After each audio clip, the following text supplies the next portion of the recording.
Celebrating 50 years. Majestic Jewelers.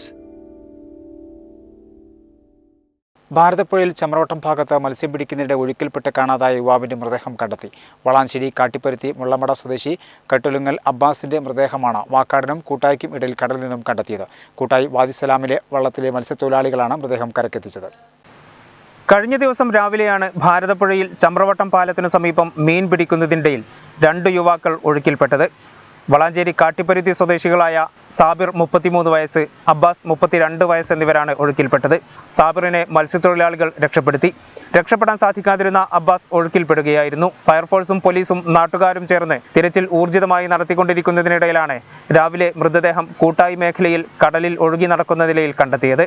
ബുധനാഴ്ച രാവിലെ വാദിസലാം എന്ന ബോട്ടിൽ മത്സ്യബന്ധനത്തിന് പോയ മത്സ്യത്തൊഴിലാളികളാണ് മൃതദേഹം കടലിൽ കണ്ടെത്തിയത്. തുടർന്ന് മത്സ്യത്തൊഴിലാളികൾ മൃതദേഹം ബോട്ടിൽ കയറ്റി കരക്കെത്തിച്ചു. പിന്നീടാണ് മൃതദേഹം ചൊവ്വാഴ്ച ഒഴുക്കിൽപ്പെട്ട അബ്ബാസിന്റേതാണെന്ന് തിരിച്ചറിഞ്ഞത്. ചൊവ്വാഴ്ച പുലർച്ചെ 2 മണിയോടെയാണ് സംഭവം. ചമ്രവട്ടം പാലത്തിന് സമീപം മീൻ പിടിക്കുന്നതിനിടെ അബ്ബാസ് കാൽ വഴുതി പുഴയിൽ വീഴുകയായിരുന്നു. അബ്ബാസ് ഒഴുക്കിൽപ്പെട്ടത് കണ്ട സഫീർ അബ്ബാസിനെ രക്ഷിക്കാൻ പുഴയിലേക്ക് ചാടിയെങ്കിലും സഫീറും ഒഴുക്കിൽപ്പെട്ടു. പിന്നീട് സമീപത്ത് മീൻ പിടിച്ചിരുന്ന തോണിക്കാരാണ് സഫീറിനെ രക്ഷപ്പെടുത്തിയത്. അപ്പോഴും അബ്ബാസിനെ രക്ഷപ്പെടുത്താൻ സാധിച്ചില്ല. ഒരു ദിവസം മുഴുവൻ അബ്ബാസിനായി തെരച്ചിൽ നടത്തിയെങ്കിലും കണ്ടെത്താനായിരുന്നില്ല. അബ്ബാസിന്റെ മൃതദേഹം തിരൂർ ജില്ലാ ആശുപത്രി മോർച്ചറിയിലേക്ക് മാറ്റി.